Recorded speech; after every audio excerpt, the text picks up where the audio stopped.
No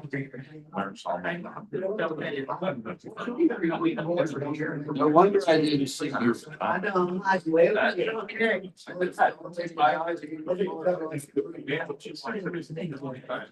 if that makes her feel good about it. That's great. That's like better than the first one.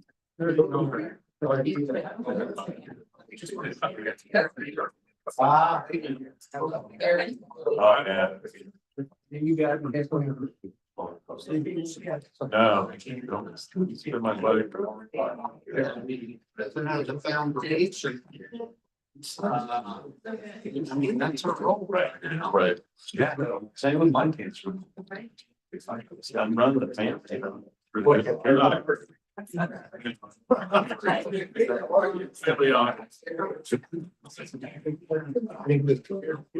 got enough lead time for the Yep, it's going. Plans are. letter written in the bill.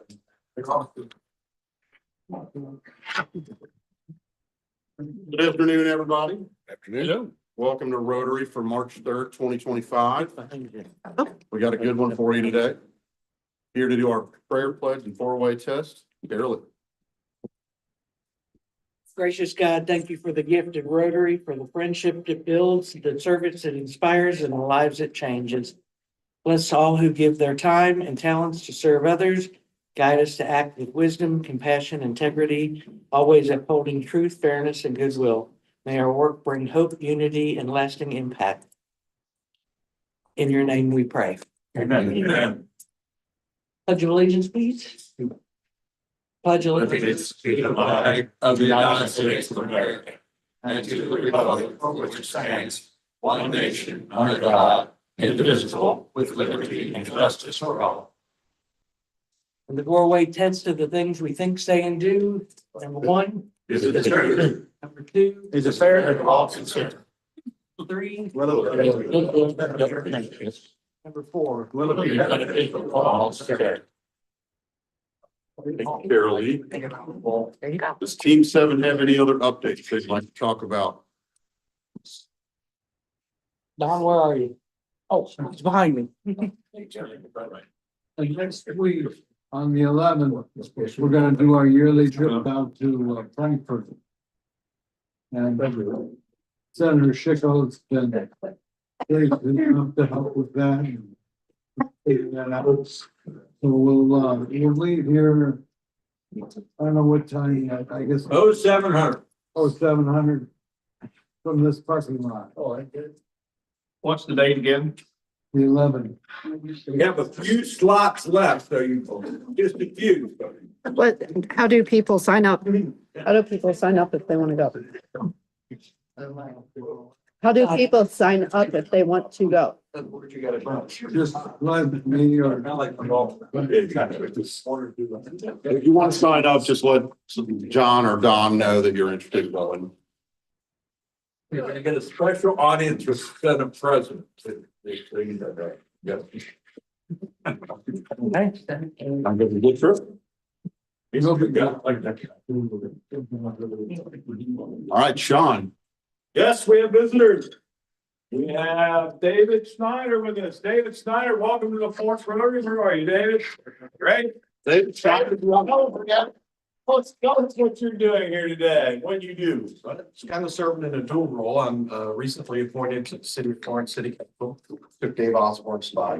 And then also newly started with Heritage Bank about a month ago.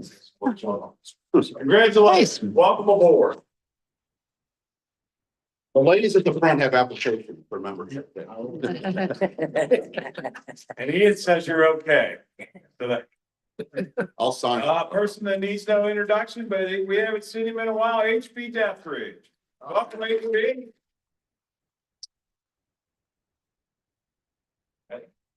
All righty. Well, we have the Reds are off to a big start. They're kicking tail out there in Arizona. Beat the Yankees, beat the Cubs. All that's going well. I missed some of the Oscars last night. We tip our hats to Gene Hackman, 95 years, and You know, my dad would say, that's the only way to go. They just find you that way. So, other people don't think that way, but I understand. The next thing was, the Bengals have, waived, Alex Kappa. So the start has happened where he's, one of our starters and getting 4.5 million.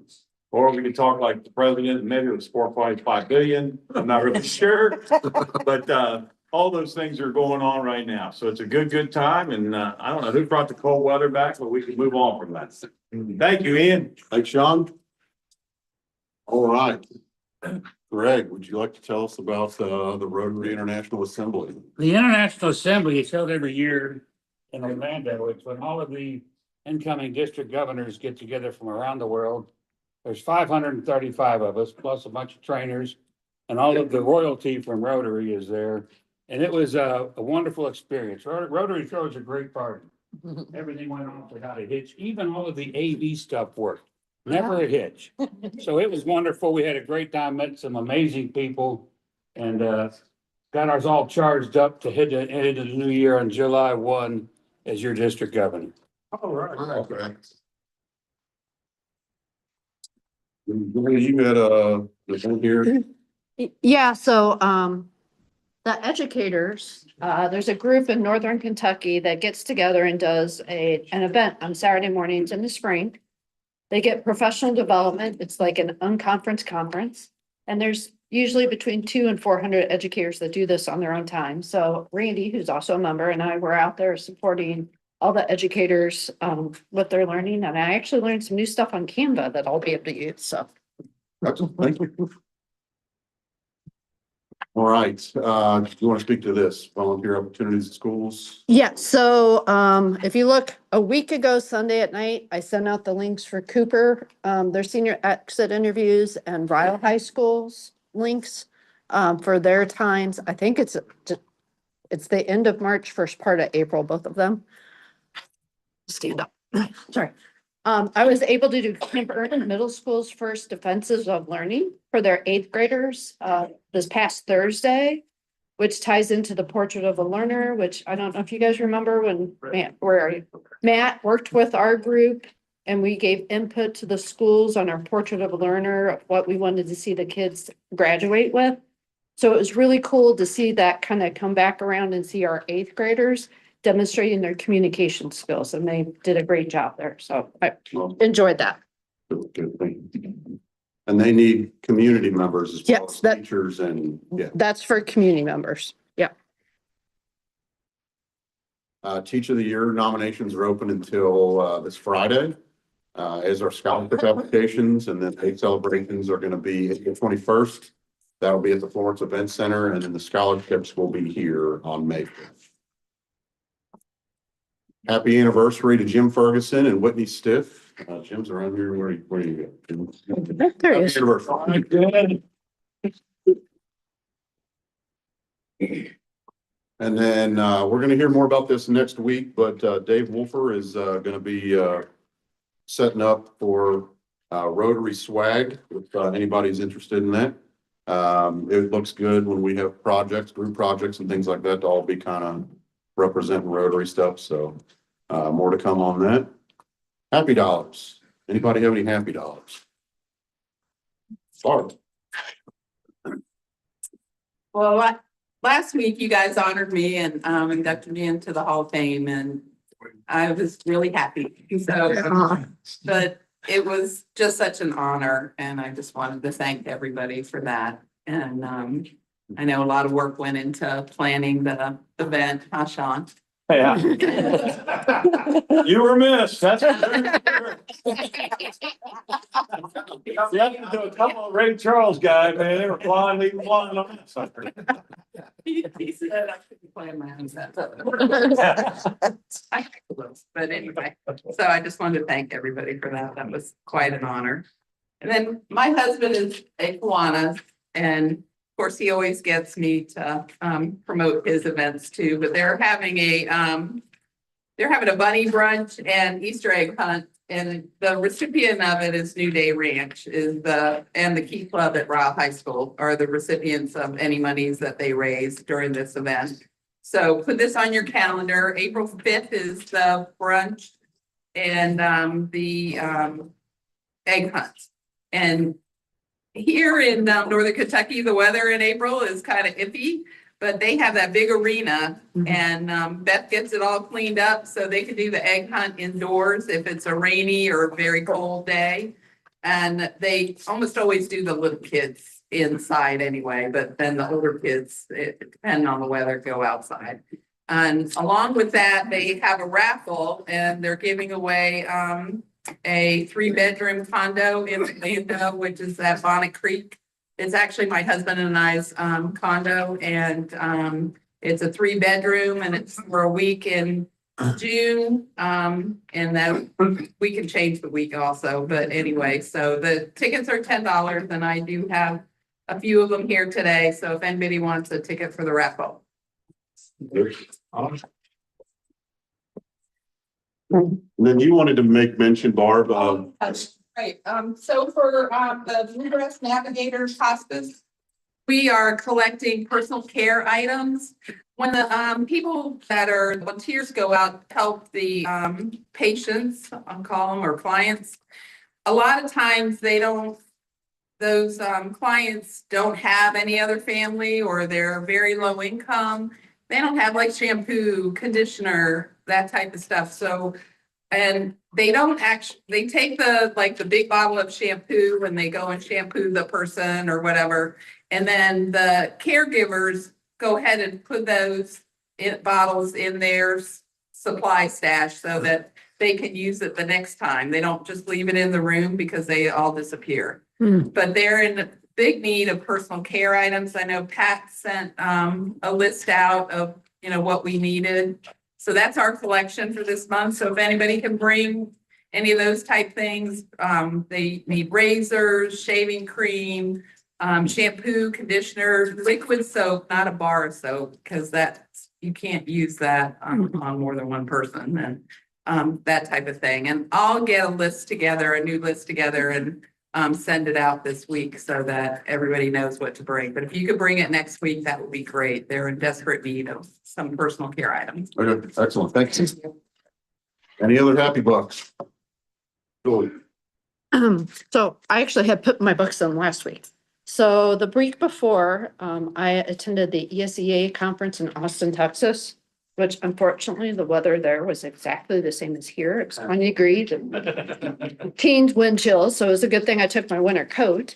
But my colleague and I presented at that conference. The ESEA conference is the Title I conference. So it's all around the Title I funding. But we got to present and we had 500 people in our session, which was incredible for us to have that many. And then the second dollar was because my son is at University of Kentucky. He is running as for student government senator at large or as a write-in. So he's starting his campaign and political career at University of Kentucky, I guess. Nice, excellent. I've been involved with the Tri-State Honor Flight since 2015. And if you're not familiar with it, it's a program that brings our vets back to the memorial. And the city of Florence sponsors it. And I got the guardian in 2018. And it was one of the greatest experiences I've ever had. So coming up April the 8th, I'm going to be a guardian on the upcoming flight. Nice. So I will bring plenty of pictures back for the club. So really looking forward to that. All right. Now for the main event. Okay. My chair keeps sticking. So I am very pleased to introduce Jill Fair, program officer at the Family Nurturing Center. And I actually met Jill probably a month and a half ago. Yeah. So our friend Debbie Ship now works with Jill and is doing a great job over there. And she invited me over. What I didn't realize is they're just around the corner, like 2 buildings over here. But I learned about all the fantastic programs that they have and do for families and kids with trauma and things. But Jill brings 28 years of experience with working with families and children affected by abuse and neglect. And they have some events coming up here in April. So I've been Jill gets done, we'll switch over to that part, and so I'm gonna hand it over to Jill. Hello, everyone. Thank you for having me. I'm going to stand off to the side so I can see what I'm doing here a little bit. But as Julie mentioned, a lot of what I do is a passion for me, and I have some slides with me. I brought some handouts where I really just want to share with you who we are, how we really help your community and help families. As many of you know,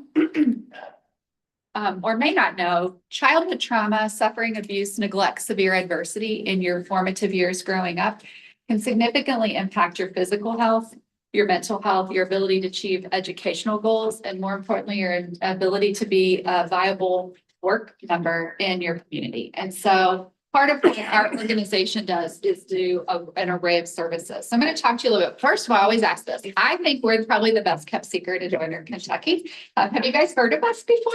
Yes. I know you have. We've met before.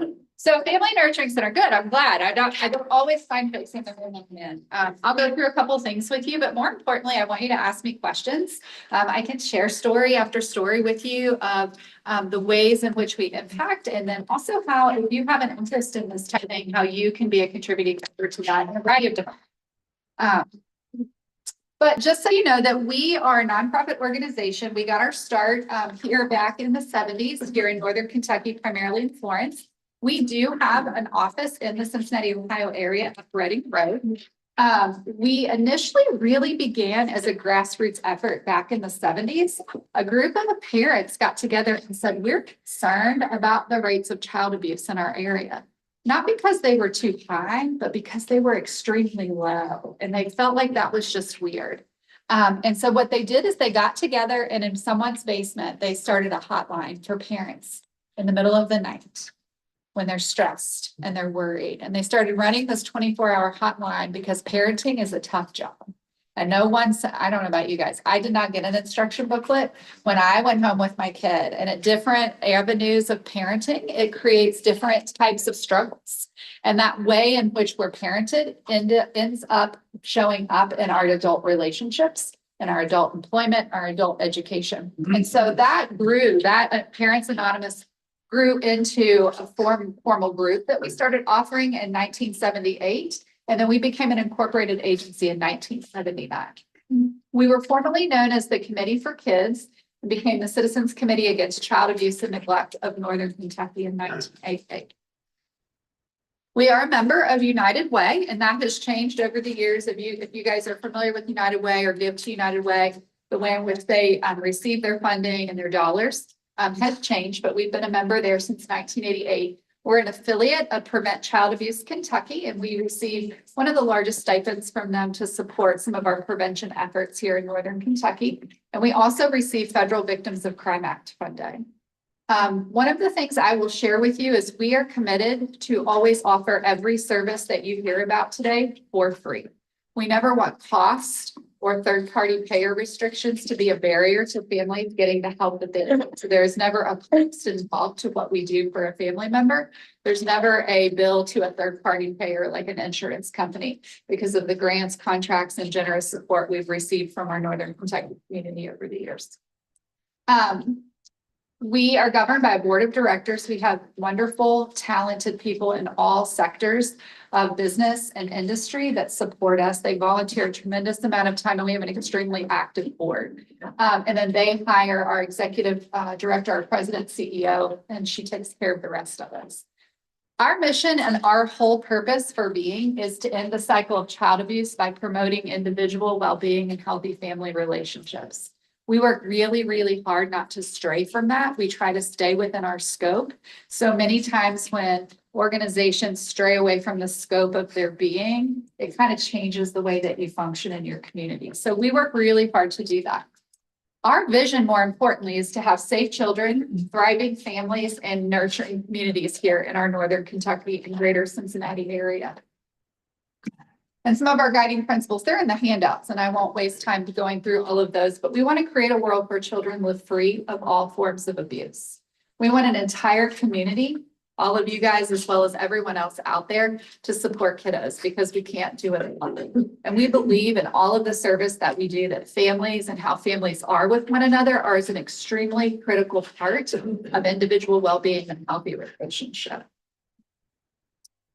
Just so you know a little bit about who we are and how we function, our core app values are really our North Star. I don't know if many of you guys I sit in tons of meetings all day, every week, every month, right?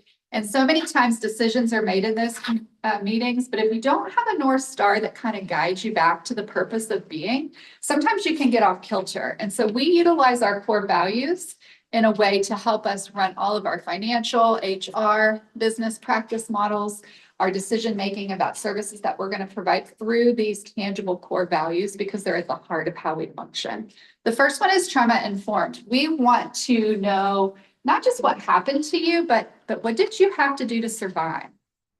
How we had to show up in our space growing up and living our life really impacts who we are. And we can re-trigger that through the way in which we provide services and how we respond when bad things happen.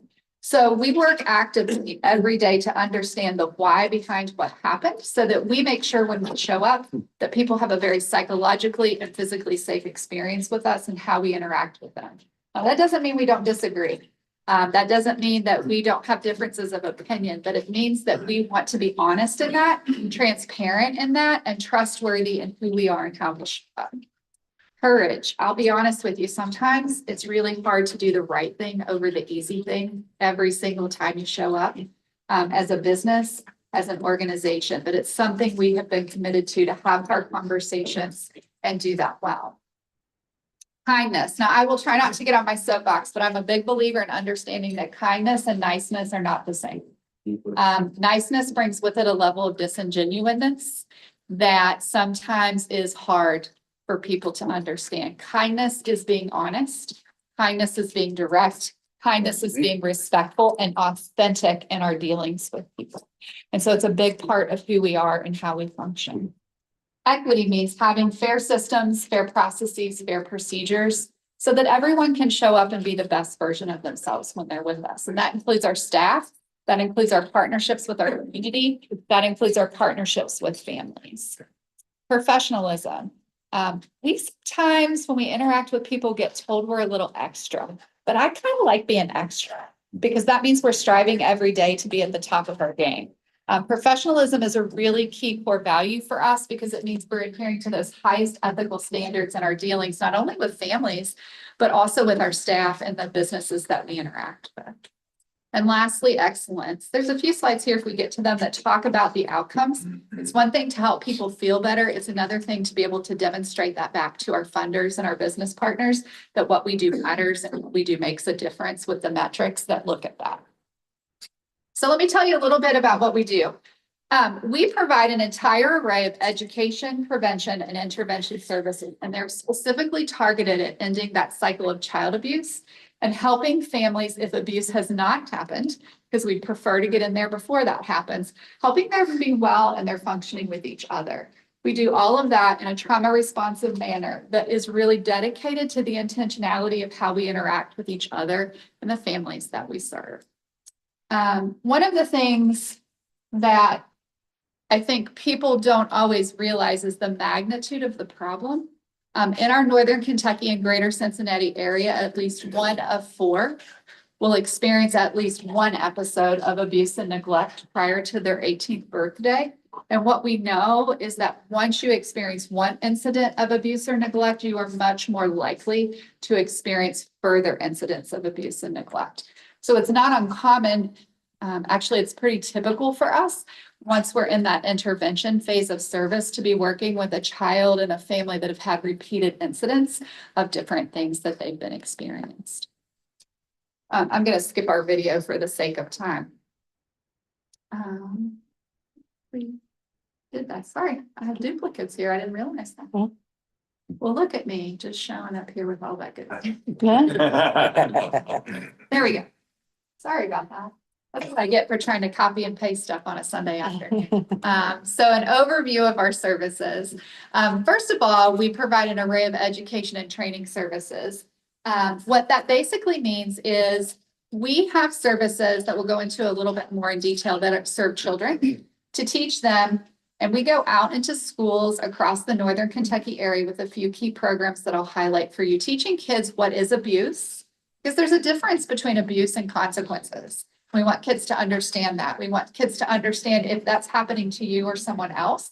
How do you explain that? How do you keep telling your safe, trusted adults so someone believes you? And in any given year, we have 40 to 50 disclosures when we go out to schools that we follow through with reporting to appropriate authorities.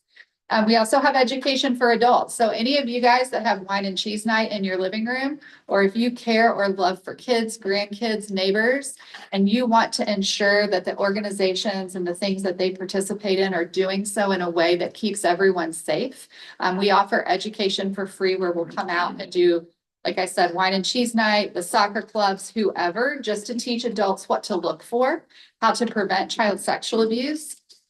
What it is that you need to pay attention to when you take your kids to soccer practice or guitar lessons. What should those organizations have in place in terms of rules and policies to keep children safe is all a part of that. In addition to that, partly myself, a variety of our other staff can go out to any business or for-profit, nonprofit organization and provide education and training. We do that as a donated community opportunity where we'll come out and speak about a variety of topics that we have. We have counseling services, and we're not mental health counseling in the general sense of that. We specifically offer intervention services when a child has been the victim of physical abuse, sexual abuse, exposure to parental domestic violence, exposure to parental substance use, homicide, SWAT team invasion, sex trafficking, and labor. So children who've experienced those incidents are referred to us for counseling. We also serve their family members and their siblings along with that. We work with them using some very specific evidence-based therapy models, and we serve children 0 through the lifespan. Because if you're an adult and you realize that your relationships, your educational goals, your career goals are being impacted by something that occurred to you as a child, we will still show up and provide that free counseling for you. I always explain it such as if you go to your family practitioner and your family practitioner gives you a cancer diagnosis, you want to go see the best oncologist you have. We're the oncologist for trauma. We don't provide generalized counseling. It is specific to the incidents that have happened. We provide parenting time visitation services in our Ohio and now in our Kentucky office. That is when families have been separated by abuse and neglect and they are still seeing each other. Our job is to come alongside of that family and partner with them, help them to have safe, nurturing interactions, to coach that parent on how to interact with their child to heal that relationship. Anytime there's a separation, whether it's for the safety reason or not, there is a rupture in relationship that has to be talked about and has to be repaired. And our job is to come alongside and have those courageous conversations. We also offer parenting services. And we offer parenting services to a variety of people. I have a 20-year-old daughter. She's a sophomore at UK. I will tell you, I was pretty solid as a parent from about birth to 10. And then all bets have been off since 10. I dearly love her. She is an amazing human being. And by all standards, she's a fairly great kid doing what she's supposed to. But because I have some kind of control issues as a human myself, parenting that teenager and young adult proved to be much more stressful for me than I had anticipated. Other people say I'm great in those teenage and young adult years, and I really stunk at that toddler stomping the foot, throwing a tantrum stage. Those are my favorite kiddos. I love them. But people figure out through that course of parenting that it's hard for a variety of reasons. So we will meet with any human out in our community that says this is tough, or we had this big thing happen. We need some help talking through. We will do one-on-one coaching or group services with you. We also meet with families sometimes that other organizations, such as our community partners with schools, our other community partners, such as doctors' offices. We have a fabulous partnership with St. Elizabeth Pediatrics, where they will refer families to us for individual or parent group services to say they're struggling and we need some support. Then we also offer parenting services for families when they have been separated and they're wanting to reunify and to teach them how to parent differently. And then lastly, one of the things we started probably about 8 years ago is wanting to be a place of healing, wanting to be a place where folks can come experience that psychological safety and really start to work on themselves Or maybe they've already addressed a lot of stuff and they need some exposure to something new. We have a whole array of holistic and wellness services, from art therapy to movement therapy to journaling, Tai Chi, self-defense, yoga. A lot of that stuff is operated through our office here in Florence, and that calendar changes every quarter. So we're always constantly coming up with new things. We ask nothing from people, and you have to participate in no other programming within our organization. So we have a tremendous amount of adult professionals out in the Northern Kentucky community that took a yoga class with us, self-defense class with us, and they're on our website. I blocked this out a little bit just to hit a few highlights for you, but before I do that, does anybody have questions or anything that gets curious for you as I'm talking? Yes, sir.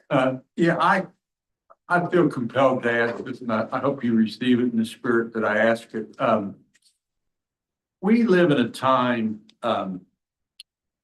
when I know many teachers and bus drivers and myself and parents feel like we have a crisis of discipline Okay. in our society. And it's causing big problems on a lot of levels, all the way to our state prisons, really, from kindergarten to Sure. prison. And you don't hear the word discipline hardly ever anymore. Okay.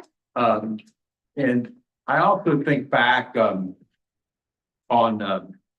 when a time when I was very angry at my own parents, Yeah. and I had excellent parents, but even today, more than then, there are certain buzzwords that kids can know to use that will just literally bring in all kinds of things on their family. Okay. And then we have families who sometimes feel like that then counselors and social service people, and I know you're not the cabinet, you're not Correct. the cabinet, you're a private, and I understand that, but I know you probably work with the cabinet. We do. Yeah. Who don't share the same values morally, parent-wise, religious-wise, that they share. So I'm just gonna ask you one real specific question. I know it's come up because of the society we live in. This is the first time we've had to talk about these kinds of things, but if a child is spanked, because you mentioned physical abuse, I'm curious what your organization would say about that. And then I'm also curious generally what you have to say about my comment. So I think that's a great question, and one that we need. I know it's a lot to unpack. No, totally fine. I'll take the test. So I think first of all, our state, spanking is a form of abuse. We are permitted as a society to spank children. That is not illegal. There's a large distinction between using a form of physical discipline and abuse. So when I describe physical abuse, how that's defined in statute is any type of physical discipline that results in a mark or injury to a child, that or is coercive or rigid. And so that is how we statutorily define. Those are not typically the children we're working with. We are working with children who have broken bones, who have brain trauma, who have severe bruising and lacerations. That tends to be the physical injury that we have seen. Organizationally, the specific evidence-based practices that we teach alternatives to corporal punishment, but do not tell you that you should not use that if that is something that your family has decided works for you. I think in general, many times parents do what they were taught by their parents. And so one of the things that has always stuck out with me, and I will screw his name up because I always can't remember when the time I needed but there was a gentleman who was an African-American man, a news anchor, sports anchor, who said, and it was talking about a football player who had gotten in trouble for lashing his child with a whip in a park. And there was a big custody battle and assault. He was put on suspension, and he said, I don't want to bring that mess into my family. We know better now, so we do better. So that's not to say that if families choose to spank, that inherently is wrong. But I think what we've learned in the last 30 or 40 years is there are a lot of other tools to put in our toolbox that we can make efforts. So I think when I'm working with families directly, I want to hear what's working for them. I want to hear what's not working for them. I am not the lived expert on a family. That's not my job. My job is to come alongside of that family and partner and help their family work well together. And how that family works well together outside of what the statute says is abuse and neglect, it's really up to that family. You are correct in saying that we are not the cabinet. We do partner with child welfare a lot, both in both offices.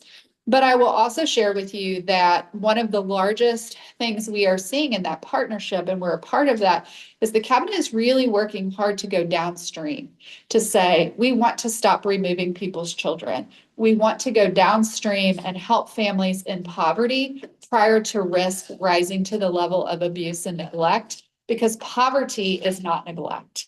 Our standard of living is not the same as their standard of living, but that does not mean that is abuse or neglect. So there's a ton of effort being put on locally here in Northern Kentucky at our state level and also across the nation to do more prevention-based child welfare so that when that social worker does come, they're seen as a supporter, not a reporter. So there's a lot of those opportunities out there to do, but I appreciate that question. Does that feel like that answers Yeah, that very, for you? very, very thoroughly, and I sure appreciate you doing that. 100%, absolutely. I'm glad to. Any other questions? Yes, sir. How do you get to the place where you get self-referrals from families or kids? I'm thinking back when I was a guidance counselor in the schools in Boone County Yes. and a volunteer probation officer for juvenile court. The court would always be having court, bring parents in for neglect, truancy, all of those kinds of things, abuse and all that. So the court started the mandate that they had to come in as a family, or the parents had to come in for counseling, and they contracted the comprehensive care center at that time to provide counseling. Yes.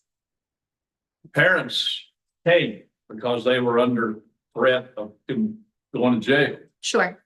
but there was such a resentment to being there that nothing really good came out of that I could see. Yeah. So how do you get to the place where you've got, if this is the wrong word, irresponsible parents hurting kids to come and get the services that you provide? Yeah. I think I've been doing this kind of stuff for 28 years. I was a child welfare worker. I worked in residential treatment for substance using moms. I've worked with the University of Kentucky. I did that for about 9 years before I came to the Nurturing Center 13 years ago full time. And one of the things I know that is about, I would be willing to say about 96% of the parents I've interacted with over the years don't want to continue what was done to them. There's a small percentage, to your point, that just are bent on doing something inappropriate or wrong. The other 96% lack the emotional self-regulation, the executive functioning of decision-making to take the steps to do what they need to do. And then they start down the shame spiral that they're not able to pull themselves out of. And I will tell you what I have found, to answer your question honestly, is we get a lot of referrals word of mouth. We help a family, they tell their aunt, their uncle, their cousins, their neighbors, their friends, their student, their kids' friends, parents. And we get a lot of referrals by word of mouth for our parenting services. Once families come and meet with us a couple of times, the style in which we choose to see them in their wholeness as a human, and to say, gosh, I don't want the worst day of my life written down in someone's file and used against me for the rest of my life. When we're able to show up in that space and say, yeah, what you did is not okay. And we're not ever going to tell you it is, but let us come alongside of you and partner with you. Most families continue to come. We have a high completion rate in both our parenting counseling services because of the way in which we choose to show up in that space. And so a lot of those self-referrals come from word of mouth. Yeah. No, we do get a lot of referrals. So when a child discloses abuse of a physical or sexual nature, that goes directly through law enforcement to our Northern Kentucky Children's Advocacy Center, which is over by the hospital. We partner with them and place a therapist there in their building, but we also receive all the referrals for kids who need counseling after that disclosure of sexual or physical abuse. Primarily child strangulation and sexual abuse is what we get from them. And so we do get a lot of referrals from that as well. Good questions. Anything else? Just to give you a few highlights, I'll skip through. So Stewards of Children is our program I was taught. Well, let me back up. We have Kids on the Block. I can almost guarantee if you've had a child, a grandchild in the Northern Kentucky school systems For the most part, they've probably seen our Kids on the Block puppet presentation, which is child abuse prevention. It's the stories of Stephen, Joanne, and Nam telling you what the difference is between abuse and neglect, and a child-sized puppet that's about the size of an average first grader. Our puppeteers travel across. We serve anywhere between 8,000 to 10,000 students a year, 7,000 to 8,000 on any given year to go out and tell that story. That's completely prevention-based. Teen Safety Matters is a new program. One of the things that's been startling to me over the last probably 8 years is the investigations of child sexual trauma, of social media use, of older child on younger child, adult on child, has exponentially changed the landscape of criminal prosecution for child sexual trauma. The ION Center, which is a partner for us, does a fabulous program called Green Dot that goes into our local high schools. We had Kids on the Block for elementary, but there was a vacuum for that middle school age. And so we have partnered with ECHO in Louisville to offer Teen Safety Matters through the Monique Burr Foundation, which is evidence-based practice on teaching middle school students, is the curriculum that we do, and that we train in how to protect themselves from most of that social media type of perpetration.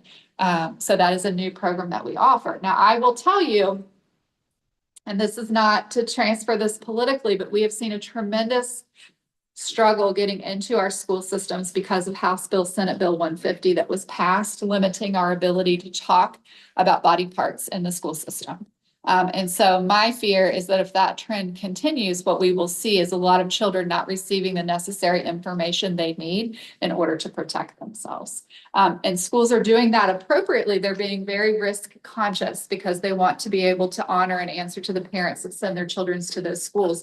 But even educational programs that the law was not intended to prevent are being prevented because there's a lot of confusion behind it. Now, we've partnered with our Boone County school systems, our Campbell County, our Kenton County school systems, and have been able to make some agreements and some inroads there. But it took a lot longer to be able to do that because they needed to run those things through their attorneys and things like that. We talked about that. Trauma therapy. So you were asking about success rates. So last fiscal year, we served about 516 children and adults in our counseling service. We provided over 4,000 individual counseling sessions. We had over 1,000 group counseling sessions, and we saw 78% of those children self-reporting a reduction in their post-traumatic stress disorder. That's almost an unheard of statistic in our line of work.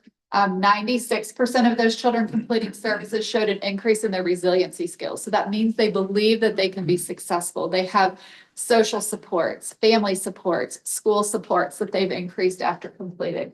And then 92% of our parents report being able to better support their child after a traumatic experience.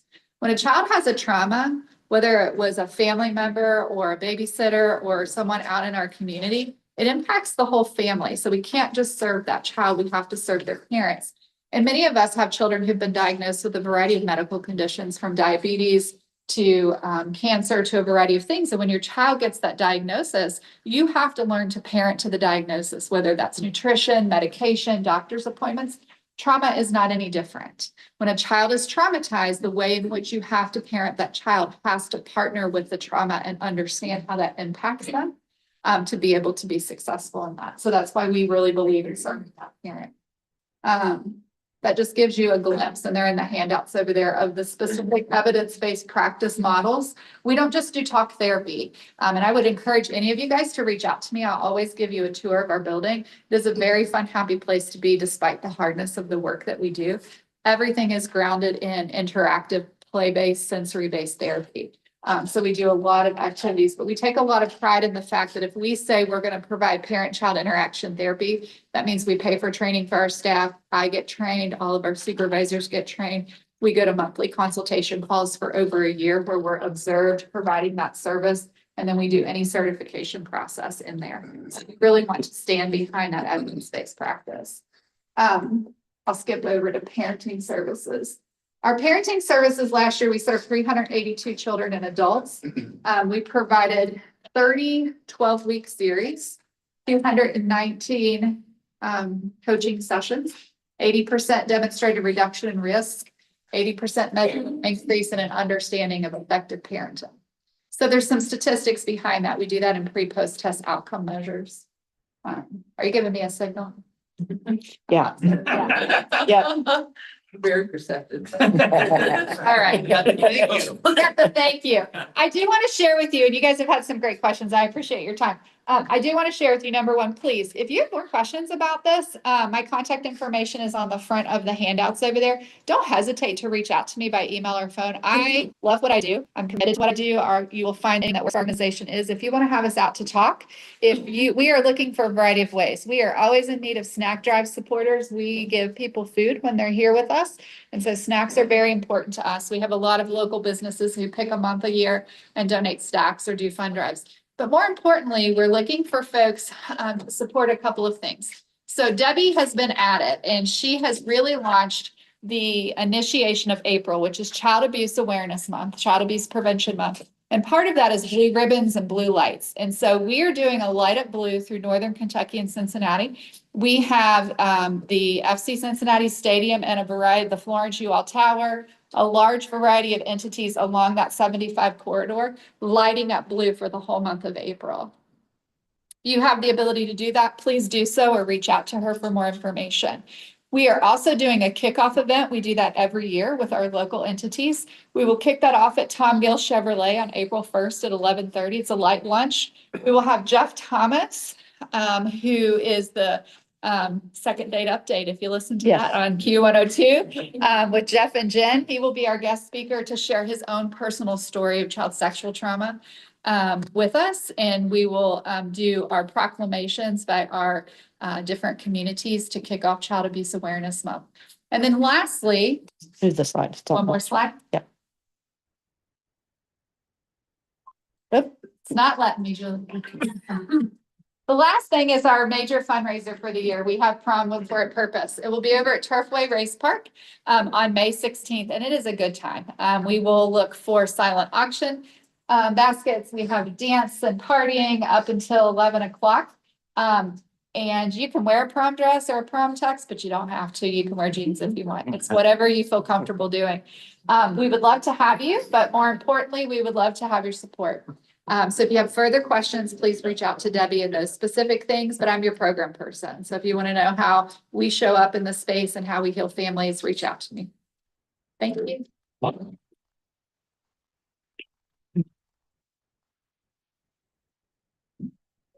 Thank you, Jill. What was the name of the water tower that you light up, Lou? Yeah. Okay. Florence, yeah. You said Florence, you all. Did I? Well, my husband is from Eastern Kentucky, and so after the weekend, sometimes my voice changes weirdly. I'm not. I'm from Green County. So. Yes, sir. Ian, I don't know if this is the right time for this, but I have a prayer request. Okay. It's not a happy one.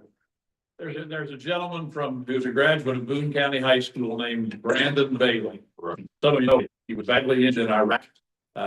He was pronounced dead on more than one occasion. He's gone through rehab for years and years, surgery after surgery after surgery, and has been able to come back from all of that and be a speaker and all kinds of good things. He's in the hospital at UC Medical right now, just had surgery over the weekend.